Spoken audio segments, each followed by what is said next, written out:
parti. François Fillon, conférence de presse, propos liminaires. Mesdames et messieurs, je m'adresse à vous et par-delà vous à toutes les Françaises et à tous les Français parce qu'une émotion légitime monte du pays.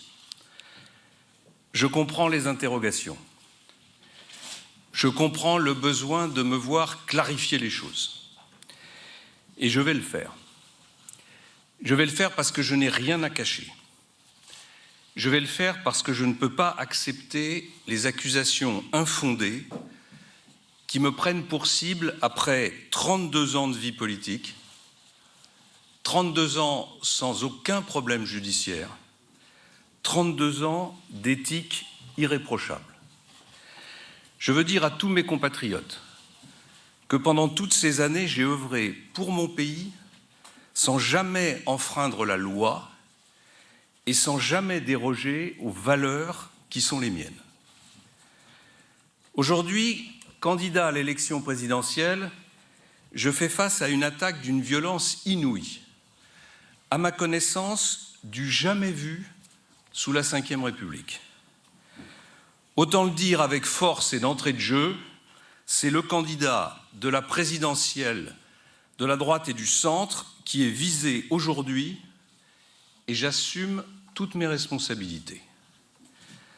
Tous les faits évoqués sont légaux et transparents. J'ai été entendu pendant 4 heures par la police, Pénélope pendant 5 heures. Nous leur avons tout dit, nous avons répondu à toutes leurs questions. La réalité des faits, la voici.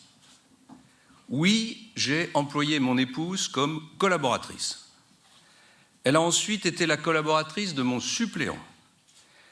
Elle est encore redevenue ma collaboratrice par la suite. Elle a donc occupé ce poste pendant 15 ans. Et ceci pour un montant moyen de rémunération mensuelle de 3 677 € net. Salaire parfaitement justifié pour une personne diplômée de droit et de lettres. Alors on brandit un montant proche d'1 million d'euros, annoncé d'un seul tenant, pour faire sensation, en oubliant de préciser que la somme est en euros bruts. Est-ce qu'on a déjà vu une rémunération présentée comme un cumul sur 15 ans? N'importe quel montant brut présenté de la sorte peut devenir spectaculaire. Il n'y a que pour la famille Fillon qu'on se livre à ce genre d'exercice. De même, on qualifie cet emploi de fictif. Je vois et j'entends aujourd'hui tous les prétendus experts décréter ce que doit faire ou ce que ne doit pas faire un collaborateur parlementaire. Tous les élus savent bien que ce métier recouvre les tâches les plus diverses. Ils savent qu'il ne s'est jamais limité et qu'il ne peut pas s'arrêter à l'élaboration des lois dans des bureaux à l'Assemblée nationale à Paris. Et surtout, ils savent que ce métier est fait de tout un tas d'actions modestes, souvent accomplies par le collaborateur parlementaire dans l'ombre, parfois seul, et qui peuvent paraître anodines à certains, mais qui sont indispensables à la démocratie locale. Pendant toutes ces années, mon épouse a pris en charge ces tâches simples mais essentielles. C'est elle, avec ma secrétaire Sylvie Fourmont, qui a géré le courrier qu'on m'adressait. C'est elle qui a tenu mon agenda pour les événements locaux, les inaugurations, les manifestations sportives et culturelles, les remises de décorations. C'est elle qui a travaillé sur mes interventions dans la Sarthe.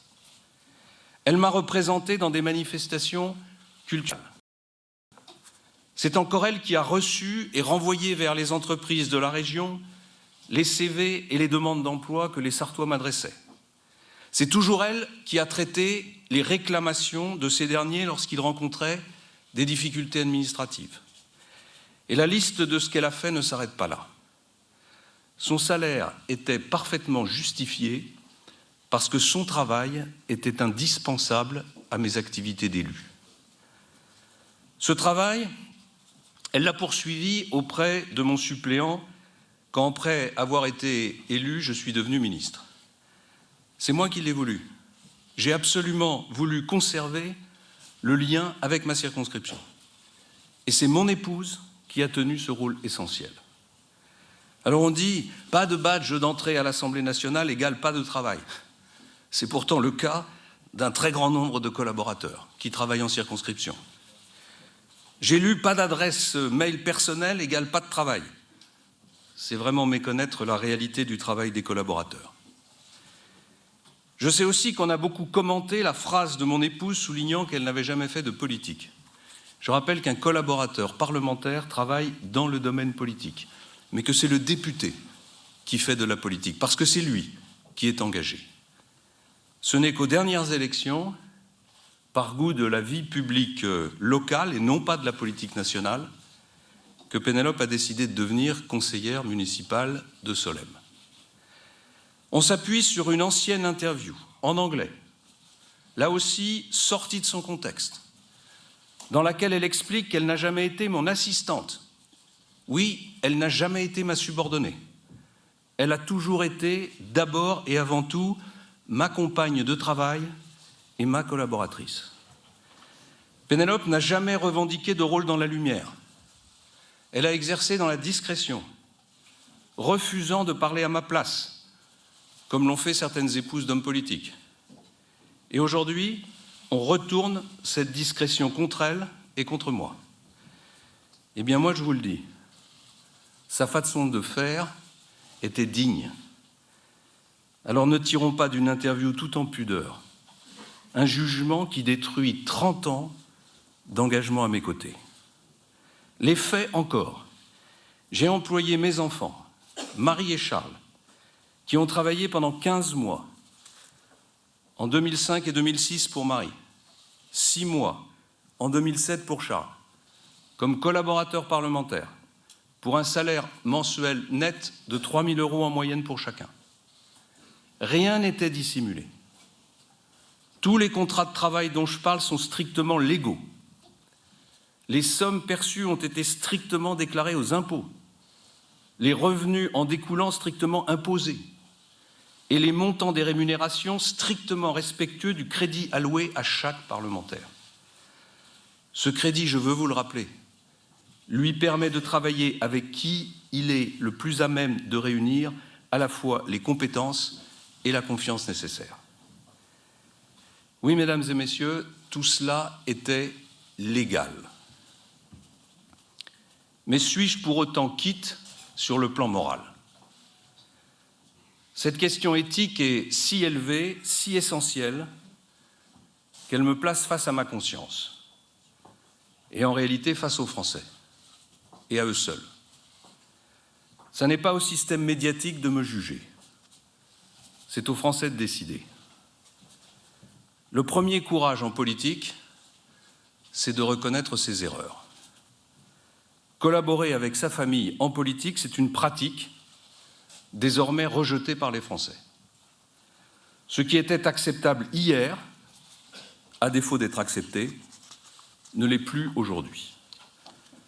En travaillant avec ma femme et mes enfants, j'ai privilégié cette collaboration de confiance qui aujourd'hui suscite la défiance. C'était une erreur. Je le regrette profondément et je présente mes excuses aux Français. Comme beaucoup d'autres parlementaires, j'ai agi selon un usage, certes légal, mais dont il est clair que nos concitoyens ne veulent plus. J'en ai d'ailleurs tiré moi-même les conclusions il y a plus de 3 ans, en cessant toute collaboration avec les membres de ma famille, contrairement à beaucoup de ceux qui, dans le théâtre politique actuel, me font la leçon. S'il faut réformer le système, alors réformons-le, dans son ensemble, en ouvrant le débat sur les conditions d'exercice du mandat de parlementaire et sur le fonctionnement de ses équipes. Je rappelle au passage que j'ai clairement indiqué, y compris en résistant à de fortes pressions de ma famille politique, que je ne rétablirai pas le cumul des mandats et que je soumettrai à un référendum la réduction du nombre de parlementaires pour leur donner en contrepartie, enfin, un vrai statut. On réclame la transparence. Je n'ai rien à cacher. Je vais publier sur Internet dans la soirée un tableau des rémunérations perçues par mon épouse, ainsi que ma déclaration telle que je l'ai transmise à la Haute Autorité pour la transparence de la vie politique en décembre.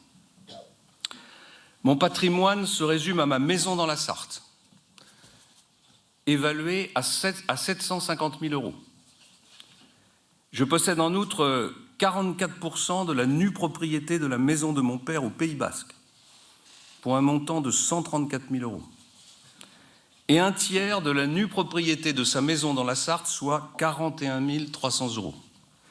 Je ne suis pas assujetti à l'ISF. Certains se sont amusés sur mes comptes en banque. Voyons donc cela dans le détail. Mon épouse et moi-même sommes mariés sous le régime de la communauté. Nous possédons 2 PEA, 2 comptes titres, 2 assurances vie, 2 comptes épargne logement, 2 plans épargne logement, 3 comptes courants, un compte joint, un compte espèces, un livret de développement durable et un livret A. Et comme je l'ai déjà dit, tous ces comptes sont au Crédit Agricole Anjou-Maine, agence de Sablé-sur-Sarthe. Je le dis pour ceux qui perdraient leur temps à chercher ailleurs. Venons-en à ma société de conseil. J'ai exercé de 2012 à 2016 cette activité en toute légalité. J'ai donné des conférences dans de nombreux pays, publics, et j'ai conseillé des entreprises. Parmi elles, il y a l'assureur AXA, la société Fimalac, la Banque Odo. J'ai fait partie du conseil de surveillance du cabinet Ricol et Lasteri, puis j'y ai exercé en tant que senior advisor. La liste de mes clients ne comprend aucune entreprise russe, ni le gouvernement russe, ni aucun organisme de ce pays. Et toutes les conférences que j'ai données en Russie l'ont été à titre gratuit. J'ai toujours fait de la transparence une exigence. Quand j'étais Premier ministre, je n'ai cessé de resserrer les règles de la transparence et de la déontologie appliquées aux membres du gouvernement. J'ai encadré l'utilisation des avions de l'État. J'ai renforcé les règles sur les appartements de fonction des ministres. J'ai instauré la déclaration d'intérêt public pour les ministres. J'ai sanctionné des ministres pour des dépenses indues. Déjà injustement attaqué par le canard enchaîné sur la taille de l'appartement de fonction que j'occupais à Matignon, j'ai fait visiter cet appartement par le député socialiste René Dosière, autorité reconnue sur les questions d'éthique. Et il a témoigné de ma bonne foi, démentant ainsi les mensonges du canard enchaîné. Voilà, mesdames et messieurs, tout est sur la table. Maintenant, la transparence devrait s'appliquer à tous. Tout le monde doit être logé à la même enseigne et faire l'objet d'un traitement médiatique identique. Maintenant, le débat doit porter sur mon action politique et sur le projet que je porte. Tout le reste, c'est une opération destinée à détourner l'attention de nos concitoyens des véritables enjeux. Le but de cette opération, c'est d'effacer le choix des électeurs de la primaire, qui se sont affranchis du système en me plaçant en tête parce que je porte un programme de rupture et que je suis le seul à pouvoir mettre en œuvre. Je voudrais dire aux millions de Français qui m'ont choisi, au terme d'une campagne loyale, qu'on ne pourra pas leur voler leur choix. On ne les fera pas taire. Le système veut, comme pendant les primaires d'ailleurs, décider du résultat à la place des électeurs. Manifestement, mon programme dérange le désordre établi. Il est qualifié de conservateur, alors qu'il est le seul en rupture. On parle de casse sociale, alors qu'il est le seul à pouvoir redresser la France et redonner fierté aux Français. Le vrai danger, c'est de voir confier notre avenir aux dérives d'une extrême droite, portée par cette famille d'intouchables, du domaine de Montretout, ou à l'aventure d'une politique sans programme depuis des mois, composée d'un agrégat de personnalités fascinées par un gourou issu du système qu'ils dénoncent aujourd'hui. Ce que nous vivons actuellement, c'est la tentative désespérée d'organiser un face-à-face entre ces deux forces en présence. Est-ce que ça signifie que la gauche n'a plus de bilan à assumer ? comme si le retrait de François Hollande avait tout effacé comme une ardoise magique. La France n'a-t-elle plus de problème avec le terrorisme islamiste, alors que celui-ci maintient une pression et une menace permanente sur notre pays? N'y a-t-il plus de problème de chômage, de sécurité, de surendettement, d'excès de fiscalité, de charges, de pouvoir d'achat, d'éducation? Rien ne me détournera des vrais enjeux de cette élection présidentielle. Rien ne me détournera de ma volonté de redonner son rang à la France et aux Français des raisons d'espérer. J'ai été choisi par des millions de Français. Je ne suis pas le candidat d'un parti. Aucune instance n'a la légitimité pour remettre en cause le vote de la primaire. Voilà pourquoi, dès ce soir, j'annonce ici même que c'est une nouvelle campagne qui commence. Dès ce soir, je réunirai mon comité de campagne. Dès demain, je réunirai les parlementaires. Dès demain, je serai à Troyes avec François Baroin et jeudi à Poitiers avec Jean-Pierre Raffarin. C'est donc, mesdames et messieurs, avec une énergie décuplée et une détermination farouche que j'aborde les prochaines semaines de cette campagne où la France ne joue pas autre chose que son destin. Je suis maintenant à votre disposition pour répondre à vos questions, avec cette précision que je ne répondrai à aucune question concernant les procédures en cours. Il y a une enquête. J'ai indiqué que j'avais répondu pendant près de 5 heures aux enquêteurs. Ce n'est pas le tribunal médiatique qui me jugera. Mesdames et messieurs. Oui, Monsieur le Premier ministre, Christophe Jacubizine pour TF1, vous venez de présenter vos excuses aux Français. Est-ce que vous estimez néanmoins d'être toujours le meilleur candidat pour faire gagner votre camp, ou est-ce qu'aujourd'hui vous êtes un handicap pour que la droite remporte l'élection présidentielle? Je suis le seul candidat qui soit en mesure de permettre à notre pays de mettre en œuvre un programme de rupture. J'ai interrogé les uns et les autres. J'ai écouté les jugements des Français.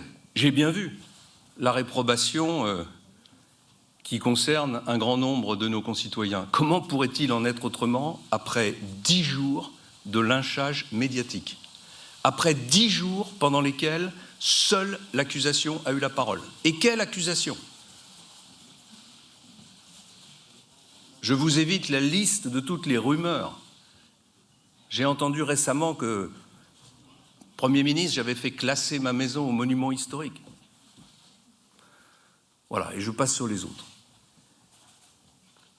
La vérité, c'est que malgré tout ça, une majorité de Français de droite souhaite que je porte mon projet de rupture.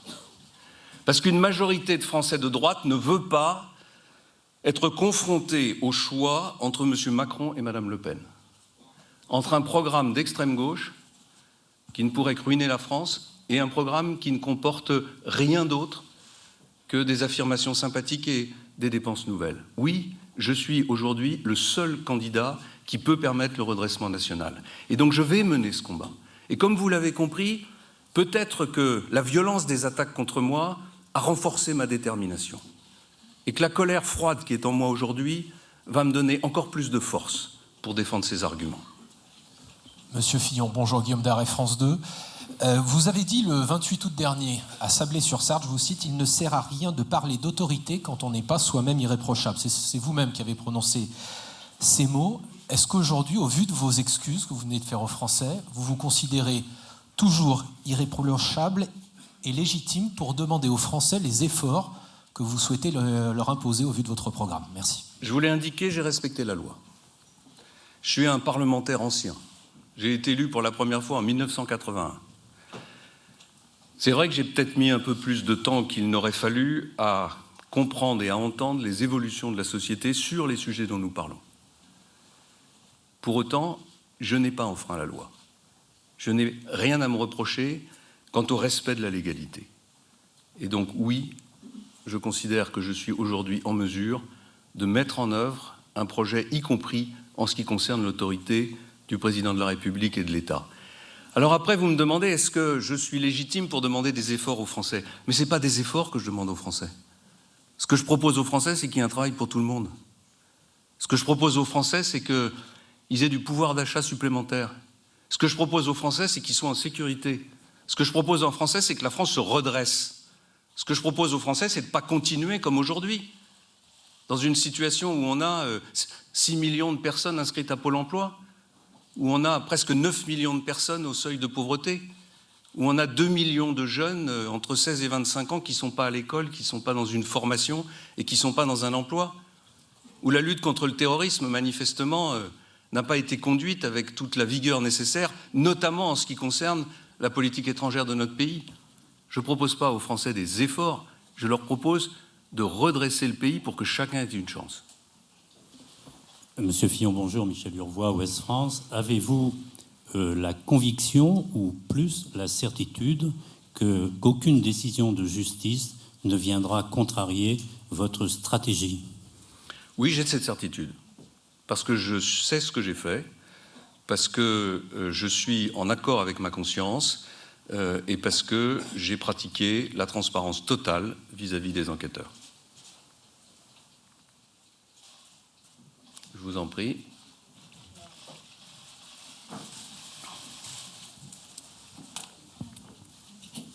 Bonjour, Elisabeth Martichoux, RTL. Monsieur le Premier ministre, est-ce que votre épouse Pénélope était au courant du premier au dernier jour de son emploi d'assistante parlementaire? Est-ce que lorsqu'elle est-ce que vous confirmez que lorsqu'elle dit en 2007 « Je n'ai jamais été l'assistante de mon mari », elle veut dire « elle ne veut pas dire « Je n'ai jamais été l'assistante parlementaire de mon mari ». Enfin, avez-vous songé, Monsieur le Premier ministre, à rembourser ces sommes? Comment peut-on imaginer un instant que mon épouse, qui est une femme intelligente, diplômée, responsable, ne soit pas au courant du travail qu'elle effectue pour moi?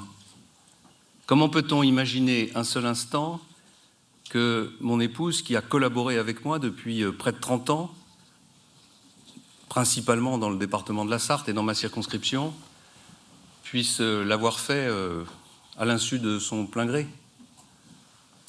Oui, mon épouse était au courant, et mon épouse est ma collaboratrice. Lorsqu'elle a fait cette déclaration, qui a été reprise dans une émission à charge,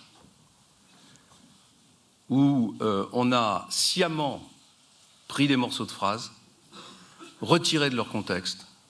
Je rappelle que c'est une émission en langue anglaise, qui s'adressait à un public anglais, et où, au fond, le sujet de l'interview était « Je ne serai pas Cheryl Blair ». Je dois d'ailleurs vous indiquer que la journaliste qui a accompli cette interview s'est manifestée personnellement auprès de mon épouse pour lui dire à quel point elle était choquée par l'utilisation qui avait été faite des morceaux de cette interview. Pourquoi rembourserais-je des sommes qui correspondent au travail de ma femme? Je vous pose la question. J'ai dit tout à l'heure que je comprenais l'évolution de l'opinion sur ces questions, que je regrettais de ne pas l'avoir, au fond, compris plus tôt. J'ai dit tout à l'heure que je voulais participer à l'évolution du statut des parlementaires sans donner de leçons. Mais ma femme a travaillé. Et j'ai donné la preuve de ce travail. Elle a donné la preuve de ce travail. Et donc il n'y a, de ce point de vue pour moi, aucune question. Bonjour, Aurélie Herbemont, Europe 1. Vous avez dit la semaine dernière qu'il y avait un coup d'État institutionnel. Est-ce que vous maintenez ces accusations? Et est-ce que dans ce contexte, vous avez confiance dans la justice? Bon, on ne peut pas ne pas se poser de questions. Une campagne de presse d'une violence inouïe, orchestrée pile au moment où je suis désigné à la primaire de la droite et du centre, c'est-à-dire au moment même où, au fond, la droite ne peut pas avoir d'autres candidats crédibles. Une enquête ouverte par le parquet financier, qui n'est sans doute pas compétent pour le faire, en 24 heures. Et pour finir, la violation du secret professionnel cet après-midi dans un grand quotidien du soir. Je rappelle que nous sommes dans une enquête préliminaire, ça veut dire que seuls les enquêteurs de la police et les membres du parquet national financier ont accès aux procès-verbaux, pas les avocats. Donc nous sommes bien en présence d'une violation du secret professionnel de la part de personnes chargées de l'enquête qui sont toutes nommées par le gouvernement. Voilà, ça fait beaucoup. ça fait beaucoup. Et je pense qu'il y a beaucoup de Français aujourd'hui qui comprennent qu'il y a pour le moins un trouble dans le déroulement de ces événements. Bonjour Monsieur Fillon, Hélène Salvi de Mediapart. Vous avez déclaré aux 20h de TF1 le 26 janvier avoir embauché votre femme à l'Assemblée nationale à partir de 1997. C'était 2 jours après les premières révélations du Canard enchaîné. J'imagine que vous aviez déjà pu parler avec vos équipes à ce moment-là. Et vous avez également ajouté qu'avant, elle travaillait avec vous bénévolement, ce sont vos mots, depuis 1981, depuis votre premier mandat dans la Sarthe. Or, nous avons appris quelques jours plus tard qu'en fait, ces premiers contrats de travail remontaient en réalité à 1988. Ma question est assez simple. Est-ce que vous avez menti au JT de TF1 et si oui, pourquoi? Vous êtes de Mediapart, c'est ça? Voilà. Moi, je n'ai jamais eu de redressement fiscal, je vous le dis au passage. S'agissant, ben oui, il y a des choses parfois qui doivent être dites. S'agissant de la question que vous posez, je vais vous dire une chose. Jamais je n'aurais pu imaginer d'être accusé sur ce sujet. Je suis honnête. Et c'est la raison pour laquelle cette accusation m'est tombée dessus comme un coup de tonnerre. Oui, elle m'a mis un coup dans l'estomac. Oui, toute la semaine dernière, j'ai été déstabilisé par cette accusation. Justement parce que je ne pouvais pas un seul instant l'imaginer et m'y attendre. Et donc oui, mes réponses ont été imprécises. Il m'a fallu, madame, 5 jours pour obtenir toutes les fiches de paie de mes collaborateurs de l'Assemblée nationale, quand manifestement certains organes de presse les ont déjà. 5 jours pour voir la réalité des choses. Voilà. Oui, mon épouse a travaillé pour moi depuis le début. Oui, elle a commencé à être rémunérée en 88. Vous voyez, dans ma réponse, je faisais confiance aux chiffres du Canard enchaîné. C'était les seuls dont je disposais. Depuis, j'ai refait, après 5 jours d'investigation, l'ensemble du parcours professionnel de mon époux. Je rappelle que ce sont des dates qui ont 20 ou plus de 20 ans, et je publie cet après-midi sur mon site internet la totalité des contrats de ma femme avec les dates et avec les montants des rémunérations. Bonjour, Thierry Arnaud de BFM TV. Vous faisiez allusion aux publications par Le Monde d'extraits cet après-midi. Selon ces extraits publiés, votre fille a été employée essentiellement, c'est ce que vous auriez déclaré, à vous préparer à la rédaction d'un livre, et votre fils à faire campagne pour Nicolas Sarkozy. Est-ce que vous confirmez ces déclarations? Est-ce que si c'est le cas, elles entrent dans le travail d'un assistant parlementaire dans ce cadre? Alors on va parler du travail des assistants parlementaires. Ah pardon, vous n'aviez pas fini. J'avais une deuxième question, si vous le permettez, concernant une autre affaire que vous n'avez pas mentionnée, qui a été citée ces derniers jours, qui concerne des reliquats de rémunération d'assistants parlementaires au Sénat, qui vous auraient été rétrocédés par des chèques à concurrence de plus de 20 000 euros. Est-ce que ça a été le cas? Est-ce que si ça a été le cas, vous considérez que c'est légal ou que c'est indu? Alors sur le deuxième sujet, sur celui que vous venez d'évoquer, ce sont les pratiques de la vie politique dont je vous parlais dans mon propos préliminaire, qui sont très anciennes, qui ne sont plus aujourd'hui acceptées des Français, je m'en rends compte. Est-ce que je suis à l'origine de ces pratiques? Non. Est-ce que je suis poursuivi aujourd'hui pour ces pratiques? Non. Est-ce qu'elles doivent cesser? Oui. Et c'est ce qui me motive à proposer à nos concitoyens la mise en place d'un vrai statut renouvelé de l'élu totalement transparent. Maintenant, je vous réponds sur mes enfants.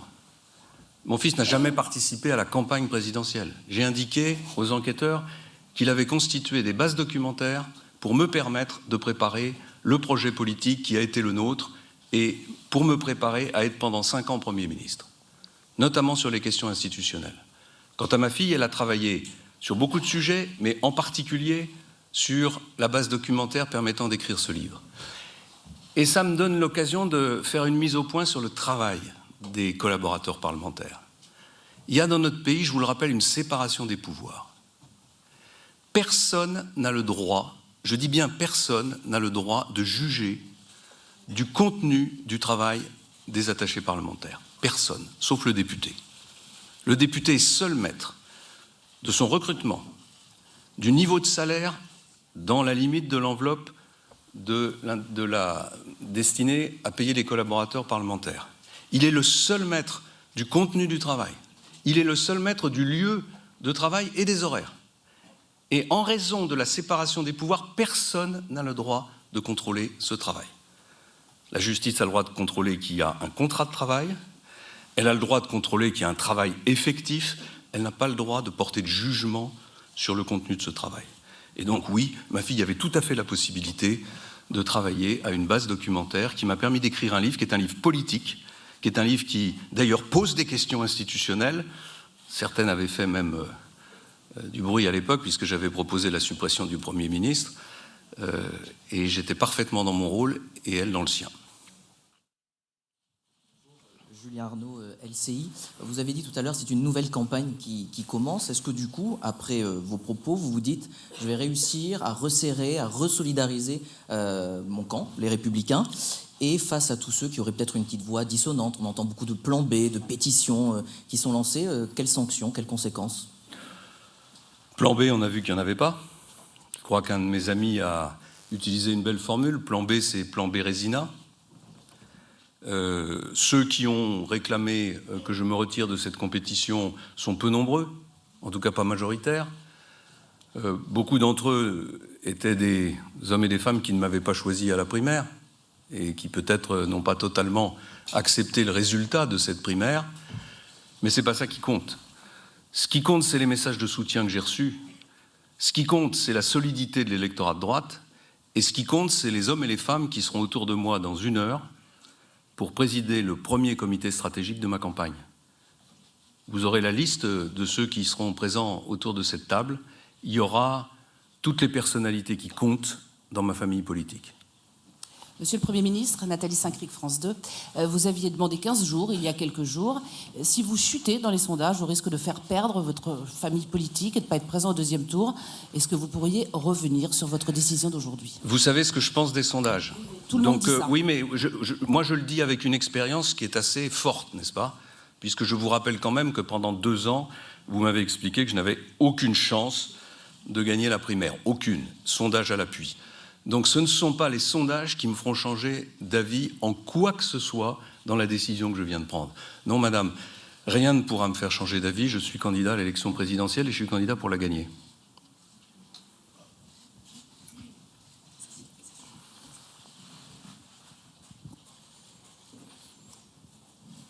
Monsieur le Premier ministre, Olivier Mazerolle, RTL. Les sondages, ce sont eux qui vous indiquent qu'une majorité de Français de droite sont encore derrière vous. Par conséquent, on ne peut pas tous les répudier. Mais au-delà de ça, un président de la République n'est pas élu seulement pour sa famille politique, mais pour rassembler les Français. Compte tenu de cet épisode, considérez-vous que vous êtes toujours bien placé pour pouvoir rassembler les Français et croire que ce qui vient de se produire ne laissera pas des traces dans le refus de l'application de votre programme? Oui, monsieur Mazerolle, parce que quand la vérité aura été faite, quand chacun aura vu que le procès qui m'est fait est un procès diffamatoire, un procès calomnieux, que ce procès est complètement éloigné de la réalité des faits, les Français changeront d'opinion. L'opinion des Français aujourd'hui, elle est liée à quoi? Elle est liée à des centaines d'heures ou de dizaines d'heures de plateaux de télévision où on voit des soi-disant experts qui parlent du rôle des assistants parlementaires et qui naturellement me condamnent les uns après les autres. J'ai entendu peu de voix prenant ma défense. C'est ça que vous appelez le fonctionnement normal de la démocratie. À 3 mois de l'élection présidentielle, aucun d'entre vous n'a une interrogation sur la violence de la semaine qui vient de se produire. La presse, naturellement, doit relater les événements. La justice doit faire une enquête quand il est nécessaire qu'elle la fasse. Encore faut-il que ce soit les bonnes instances judiciaires qui soient saisies, ce qui ne semble pas être le cas. Mais lyncher, assassiner politiquement, comme finalement vous l'avez fait, pendant 10 jours, un candidat à l'élection présidentielle, je pense que ça pose un problème. Que ça pose même un problème démocratique. Et ma conviction, c'est que les Français sont tout doucement en train de s'en rendre compte.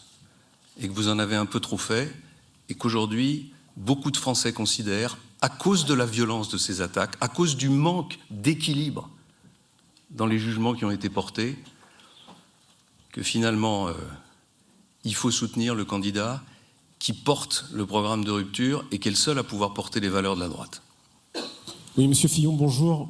Bruno Jeudi, Paris Match. Je voudrais revenir sur ce que vous avez dit à l'instant à propos des accusations contre le pouvoir. Depuis une semaine, vous évoquez des officines, vous avez parlé d'un coup d'État institutionnel, et là, dans une formule, vous avez accusé le pouvoir. Alors, pour aller plus loin, est-ce que vous pensez plus précisément à Jean-Pierre Jouyet, avec qui vous avez eu un contentieux il y a quelques mois, qui est aujourd'hui secrétaire général de l'Élysée? Est-ce que vous pensez au garde des Sceaux, ou est-ce que vous pensez au président de la République? Et puis une deuxième question pour prendre la suite d'Elisabeth Martichoux.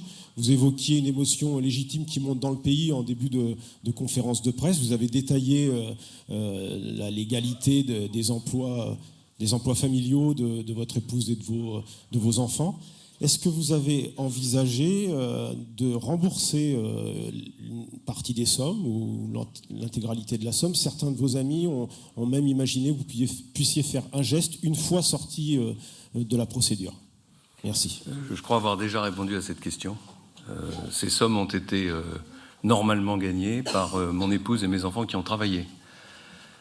Sur la première question, je n'ai aucune réponse. Je n'en sais rien. Je n'accuse personne.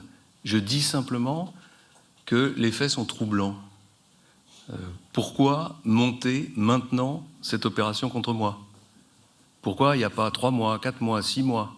Ne me dites pas que ces informations sont apparues soudainement. On parle de faits qui ont, pour certains, plus de 20 ans, qui concernent des activités qui ont fait l'objet de contrats de travail, de paiement de charges sociales, de déclaration de revenus. Si j'y ajoute ce que je vous ai dit, c'est-à-dire que le parquet financier s'est saisi en 24 heures. Les premiers témoins ont été entendus en 48 heures. Et mes avocats viennent de signaler au parquet financier qu'ils n'étaient sans doute pas compétents pour se saisir de cette affaire. Ça fait beaucoup. Et si vous ajoutez les fuites que je viens d'évoquer, on voit bien qu'on est dans quelque chose qui ressemble à une opération montée. Maintenant, moi, je n'ai pas d'officine à ma disposition pour mener l'enquête. Si vous avez un peu d'énergie pour le faire, je vous y invite. Oui, Monsieur Fillon, Pierre Marlet, télévision belge. Une question concernant ce que vous avez dit dans cette conférence de presse. Vous avez encore souligné que vous faites face à une forme de coup d'État institutionnel, mais en même temps, aujourd'hui, vous changez de stratégie de communication, vous présentez vos excuses aux Français. Alors ma question, c'est pourquoi ne pas l'avoir fait plus tôt? Pour la raison que je vous ai indiquée tout à l'heure. Oui, j'ai pris cette accusation dans l'estomac. Oui, elle m'a déstabilisé. Oui, je ne pouvais pas m'attendre à une telle violence. Oui, j'ai mis du temps. J'ai mis du temps à réagir. J'ai mis du temps à mesurer que le ciel m'était tombé sur la tête. Je le reconnais. Mais maintenant, c'est fait. Maintenant, je suis debout, et donc j'ai choisi la stratégie que je viens de vous proposer, que je viens d'indiquer devant vous, que je viens d'indiquer aux Français, qui me conduit à reconnaître qu'il y a des pratiques dans la vie politique anciennes qui ne sont plus acceptables, et en même temps, à vous indiquer que je ne suis certainement pas parfait, mais j'ai une vie politique qui parle pour moi, et j'ai surtout un projet qui est le seul projet de redressement pour notre pays qui a été soutenu par près de 4 millions de Français. Voilà ma réponse. Monsieur Fillon, bonjour. Patricia Issa pour France 3 National. Vous avez parlé d'une tentative d'assassinat politique, mais alors d'après vous, à qui profite le crime? Allez-y, tout droit. À qui c'est très clair, le crime profite à ceux qui veulent que la droite ne soit pas présente à l'élection présidentielle. Qu'est-ce que vous voulez que je vous dise? Vous imaginez ce que représenterait l'impossibilité pour la droite d'avoir un candidat crédible à l'élection présidentielle? Laisser Madame Le Pen seule face au successeur de M. Hollande, M. Macron? Vous pensez que c'est ça la démocratie? Voilà, c'est tout. Le crime, il profite à ceux qui ne veulent pas du programme de rupture qui est le mien. Oui, je vous en prie. Monsieur Fillon, bonjour. Laureline Dupont du journal Le Point. Vous vous dites victime d'un acharnement médiatique. Est-ce qu'aujourd'hui, vous regrettez d'avoir cloué Nicolas Sarkozy au pilori en son temps en demandant si on imaginait le général de Gaulle mis en examen? Si vous faites allusion à cette phrase, je n'ai rien changé. J'ai dit que, mis en examen, je ne serais pas candidat à l'élection présidentielle. Je pense être le seul candidat à l'élection présidentielle, peut-être depuis le début de la Ve République, à avoir pris un tel engagement. Et donc, voilà. Bien sûr, cette situation me fait réfléchir. Elle me fait réfléchir au sort que certains ont subi. Mais elle ne change rien à ma détermination et à l'engagement que j'ai pris. Voilà, peut-être encore une question, parce que...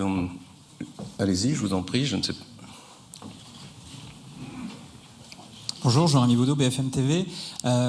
Ces accusations dont vous parlez, elles ont aussi mis à jour des tensions au sein de vos équipes, autour de vous, alors pas peut-être vos soutiens historiques, mais des personnes qui ont pu se rallier à vous après la primaire. Comment est-ce que vous comptez rassembler vos équipes, les parlementaires et au-delà, tous les Français, la droite ? C'est la raison pour laquelle ça va être la dernière question, parce que je vais maintenant aller de ce pas, diriger une réunion dans laquelle toutes les personnalités que vous évoquez seront présentes. Comment dans les coulisses ici, certains ont l'air de jouer un peu contre vous, quoi. Oui, bien sûr, peut-être. C'est la vie politique, c'est son lot. C'est d'ailleurs pas tout à fait ma façon d'agir, comme vous le savez, mais c'est pas grave. Ce qui va compter, c'est que nous allons tous nous rassembler maintenant et repartir en campagne maintenant. Parce qu'il n'y a pas d'autre solution, parce qu'il n'y a pas de plan B. Parce que si la droite et le centre veulent être présents au second tour de l'élection présidentielle, 3 mois avant l'élection, il faut maintenant faire bloc. Et c'est ce que la grande majorité des élus de ma famille politique ont compris. Enfin, et je veux terminer par là, je vous rappelle, je l'ai dit tout à l'heure, je ne suis pas le candidat d'un parti. Je suis maintenant face aux Français. Et je suis face aux Français parce que j'ai été désigné à la primaire. Et donc, je vais repartir sur les routes de France tous les jours, en métropole et en outre-mer, puisque je serai ce week-end à La Réunion, et je vais faire campagne. Et je suis convaincu que toutes ces forces qui sont avec moi vont se rassembler parce que, au fond d'elles-mêmes, et malgré les ambitions des uns et des autres, elles ont envie que la France se redresse. Merci beaucoup. Une quarantaine de minutes, pas plus. Et François Fillon qui quitte la scène, donc très rapidement, comme il est arrivé, un discours, un propos liminaire, des questions, et puis il est reparti. Donc François Fillon, si on devait résumer cette riposte du candidat de la droite, elle tiendrait en 2 mots, alors que les journalistes s'apprêtent à quitter à leur tour la salle. Excuses et transparence. Dans un exercice assez rarissime, le candidat donc de la droite a présenté ses excuses aux Français.